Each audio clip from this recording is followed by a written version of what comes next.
সাবেক প্রধানমন্ত্রী শেখ হাসিনার বিরুদ্ধে ইন্টারপোল রেড নোটিশ জারি করেছে বলে আজ 22 ডিসেম্বর সকালে সংবাদ প্রকাশ করে বাংলাদেশের বেশ কয়েকটি সংবাদ মাধ্যম। তবে তথ্যটি সঠিক নয়। আন্তর্জাতিক অপরাধ ট্রাইব্যুনালের প্রধান কৌঁসুলি তাজুল ইসলাম সংবাদ সম্মেলনে জানান, রেড নোটিশ জারি হয়েছে কিনা সে বিষয়ে তিনি কিছু জানেন না। পুলিশ সদর দপ্তর থেকেও জানানো হয়েছে, শেখ হাসিনার বিরুদ্ধে রেড নোটিশ জারি হওয়ার বিষয়ে তাদের কাছে কোনো তথ্য নেই। দর্শক, এসব নিয়ে এখনকার টিবিএস নিউজ আপডেটস, সাথে আছে আমি রঞ্জু ইফতেখার।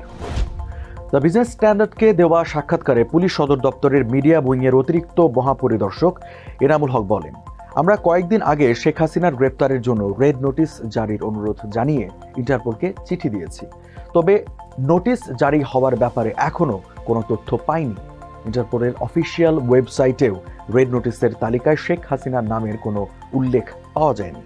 এর আগে বিভিন্ন গণমাধ্যম তাজুল ইসলামকে উদ্ধৃত করে শেখ হাসিনার বিরুদ্ধে ইন্টারপোল রেড নোটিশ জারি করেছে শীর্ষক প্রতিবেদন প্রকাশ করে।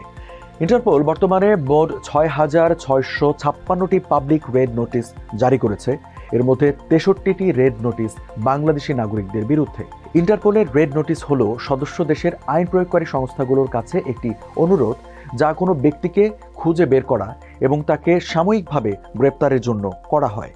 এটি নির্দিষ্ট দেশের বিচারিক কর্তৃপক্ষের জারি করা গ্রেপ্তারি পরোয়ানা বা আদালতের আদেশের ভিত্তিতে হয়ে থাকে।